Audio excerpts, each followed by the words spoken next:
The Melbourne Symphony Orchestra respectfully acknowledges the traditional custodians of this land, the people of the Eastern Kulin Nation. On this unceded land, we celebrate the oldest continuous music practice in the world. In our language of music, we honour this country and celebrate the strength of elders, past and present, as we walk together into a shared future.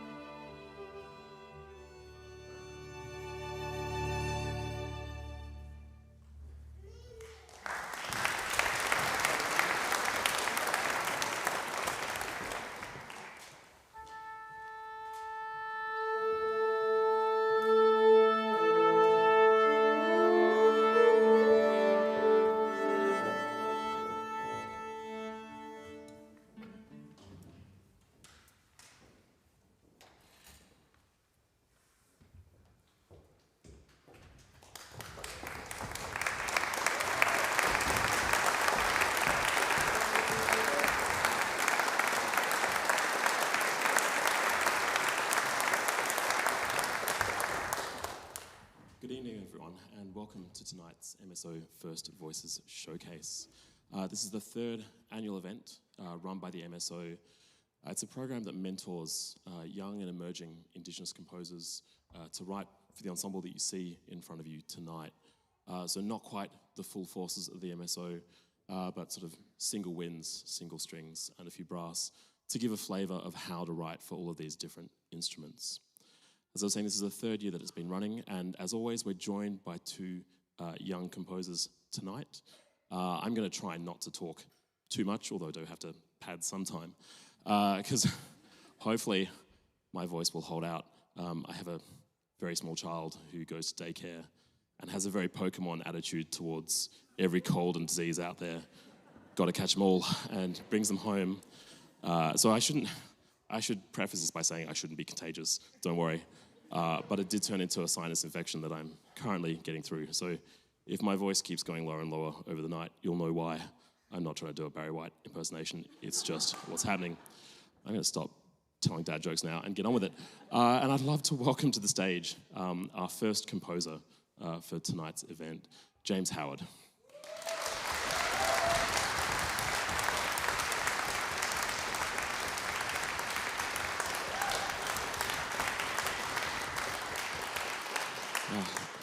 Exciting to have you here tonight, James. Tell us a little bit about your journey, I guess, because compositionally, you're probably more well-known around the traps as being a bit of an electronic composer. So how did you move, or what sort of work have you done previously, and how did you move into the orchestral space? Yeah, well, first of all, thank you for saying well-known. That's very, very kind of you. Yeah, my background is in electronic music making, predominantly with analog synthesizers and sampling and field recording, all mixed together in a blender that is the computer, and very much focused in that sort of digital world where you can narrow in on a single second of audio and tweak and finesse it to create a larger picture. So for me, this is my orchestral debut, which is extremely exciting for myself, just personally. But I guess I got into it through, well, yourself and Deborah Cheatham-Freyon AO, who is here tonight, the legend. Who I was working on an opera writing mentorship program with called Lochba Bayer. And through that, I think you pulled me aside, Aaron, and said, you know, there's this first voice program that's opening up. You should maybe consider putting an application because I think you would really enjoy it. And I was like, don't have time. Pretty busy this time, December last year when we were talking about it. But then I was like, working with a world-class orchestra, the Melbourne Symphony Orchestra, is not something that you can just, that's something you make time for. And so I basically applied and was very fortunate to be accepted into the program, and it's been basically a learning experience since then. Yeah, and you mentioned the Losh Babaya program. So it's a program that Deborah Cheetham-Frown has been running out of the Sydney Con with 4 Indigenous composers, James being one of them, myself being another of them, who are writing sort of 4 short opera scenes each on a different Gadigal, a traditional Gadigal tale, to effectively create an anthology opera. And I believe Deborah Cheetham-Frown is gonna sort of piece them together with some, I guess, incidental music in between them and joining music to turn them into a sort of one-act opera that will premiere hopefully at the Con next year. So that'll be exciting when that happens, because I'm looking forward at least to hearing my piece and everyone else's piece, not in MIDI, in horrible computer-generated sounds, but actually with a real orchestra. So how's, in terms of the composition process, because you mentioned before when working electronically, you can kind of finesse every single little sound. Does it feel like a leap of faith putting that trust into a bunch of musicians to be able to realise what you're doing? Or is it a different way of working, or do you It's a very different way of working. It's not so much putting a leap of faith or trust into the musicians, because I am absolutely sure that they will play exactly what I write on the page. It's making sure that I can put some faith in myself, I guess, and learning a very new vocabulary. I've been telling everyone I've spoken to basically that the first time I heard this work in full was yesterday during the rehearsals, which was like, I guess in this world it makes sense, but for me it was a completely new experience to just be like, okay, I've got these notes on the page written down, and I've heard the very rubbish MIDI sounds from like the 80s or 90s play them back to me. And I have an approximation in my head of what it sounds like, but is that going to translate here? Have I done enough to make sure that it translates the way that I'm hoping it does? And so yesterday was like, oh yeah, I'm very thrilled and feel like very blessed too that it has come through that way, and yeah. Awesome. Well, we'll get to hearing it very, very shortly, but one more question before you go. If you'd like to tell us a little bit about your piece, what inspired it, what the story is behind it. Yeah, so this piece is called Nyirrimarr Ngamatyata, which is a title in Wagaya, Wagaya being language of Western Victoria, the Wimmera sort of Horsham Dimboola area, where my family is from. Some of whom are here tonight, and also on the stream. And that translates to lose yourself at sea. I sort of, on the surface level, I had this very simple idea of, like a sea, a voyage that meets foul weather, and there's a storm and it crashes the ship, and our protagonist gets thrown overboard and into some netherworld, all like very fantastical in my head. But I think on a deeper level for me, it felt very much like a lived experience following particularly the referendum in October 2023, where it doesn't really... People voted whichever way for whatever reasons they had, but just for mob in particular, it was and is still like a very delicate time, and we've just entered into this this sort of like this new sense of awareness. Like it was almost like a barometer of where we are as a nation, and it was it made me feel very very much just under threat in a way, in the same way that this sort of storm throws the protagonist around in this piece that I've written. Still, trying to find which way is up to get a breath of air, I think, because things just haven't stopped since then. So, it's a pretty light-hearted piece, really.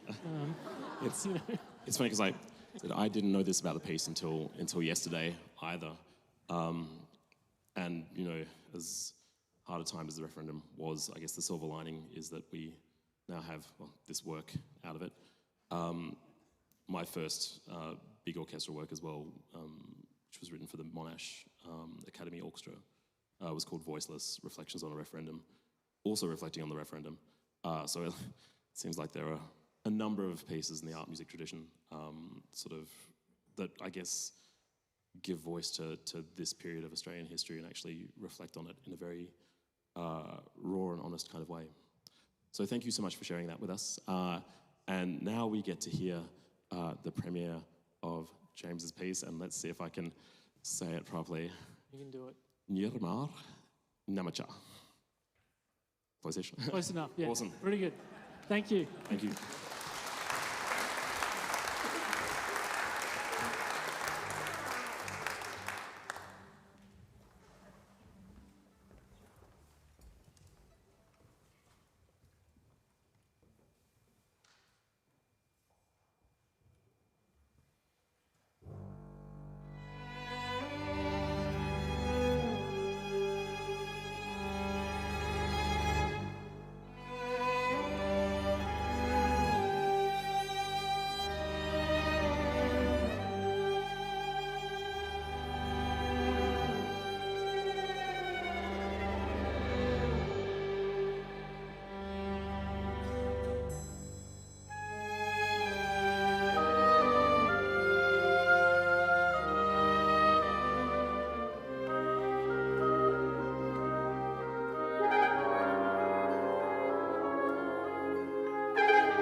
So before we hear from our second composer tonight, we're first going to hear a work from last year's First Voices Showcase.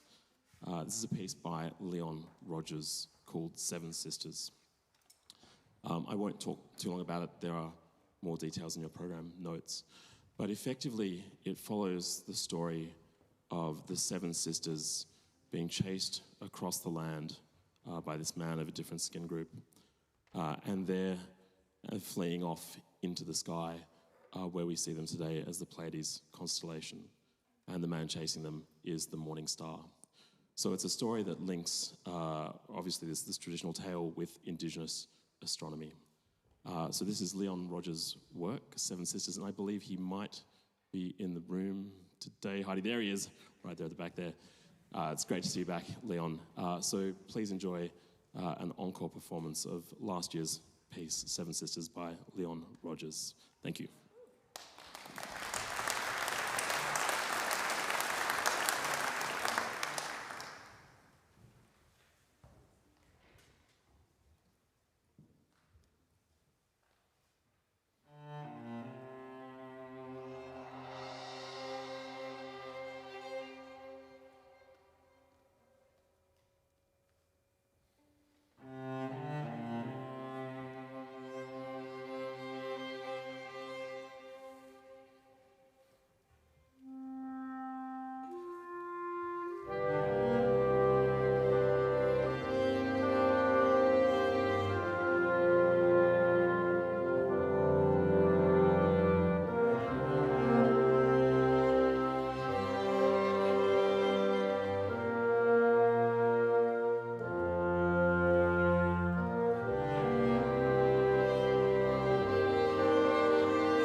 So now we move on to our final work for the evening.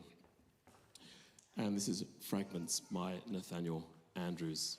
So I'd like to invite Nathaniel up onto the stage now. Please welcome Nathaniel to talk about his piece.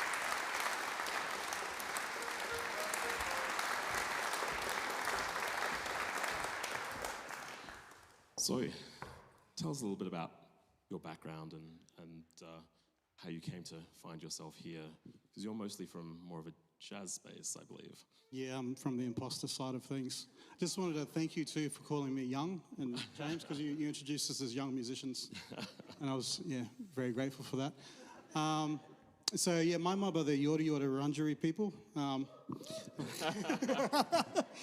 and so it's a very blessed to come from that ancestry, and I guess for me in our mob, it's the arts is a continuation of who we are and what we were, and what we are and what we're going to be, and so it's sort of an obligation for myself and my son as well, who's making all the noise in the audience, to continue that legacy on and honour what the ancestors did and pave the ways that way. So yeah, in a musical sense, I come from a jazz background. I also love funk music and play a bit of country and the classics, and yeah, a bit of an eclectic mix of things. So yeah, this whole experience is brand new, and it's been super educational. That's my boy there. Oh. And so how have you found the transition to writing for an ensemble like this from the sort of stuff that you're used to? It's been interesting because I have written before for jazz big band and like choirs and things like that, or mainly gospel choir. And I'm of the belief like there's two kinds of music, country and western. No, sorry. There's two kinds of music, good and bad. And so with classical, for me, like delving into this space is I'm very ignorant to what the rules are. And in a lot of ways, I've seen that as beauty, and I've sort of exploited that to the best I can, and maybe to the dislike and detriment to the amazing musicians playing the piece.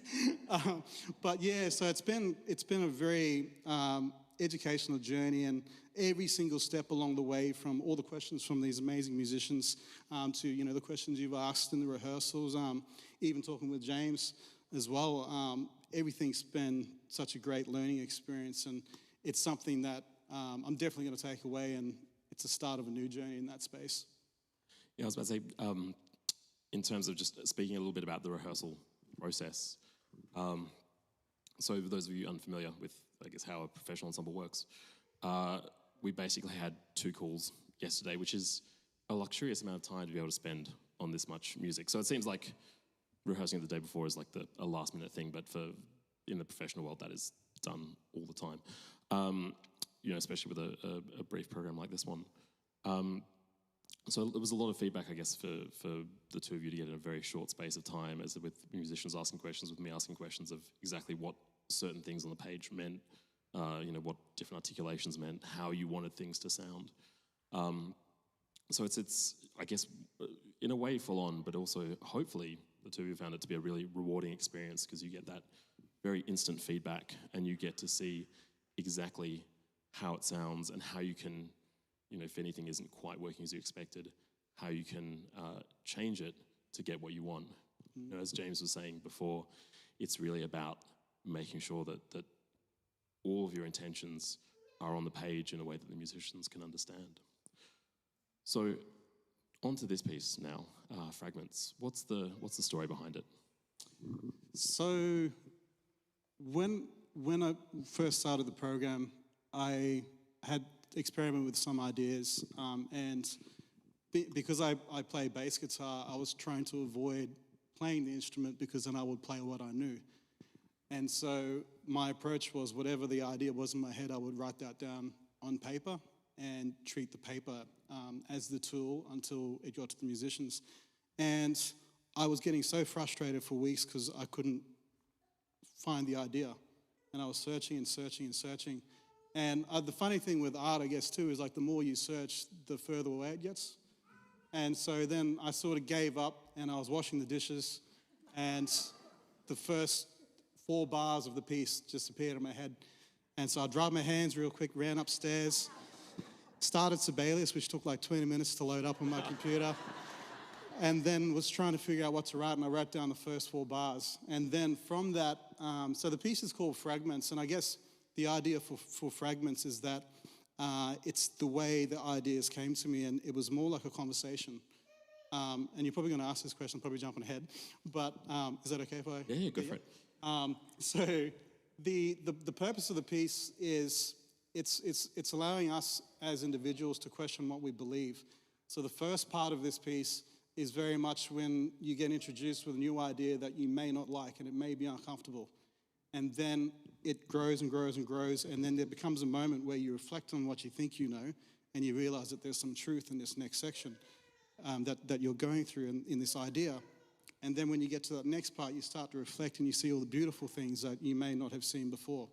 And so it follows that until you come back to that original idea, then it's a reflection on what you thought you knew, and you can see the beauty and the chaos in that idea.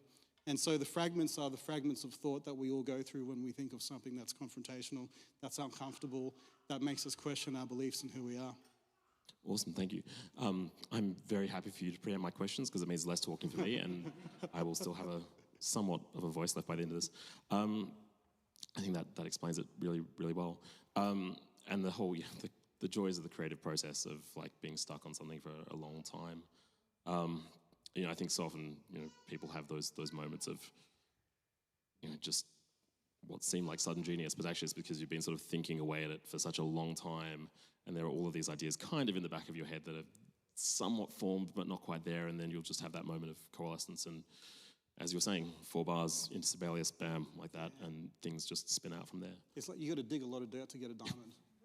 Oh, absolutely. It is totally the thing with any sort of, I guess, artistic endeavor. There's what people don't see is that the stuff that you go through to find it, but also the stuff that you sort of think, well, this doesn't work as well as I thought it would, or like I'm going to discard this idea and instead use this idea. And sometimes, an idea might end up in a piece much further down the track because it's just not suited to whatever you're doing. But well, the confrontational thing about that too is like when you create, it's so confronting because your perception of what you think it should be is based on what you see other people doing.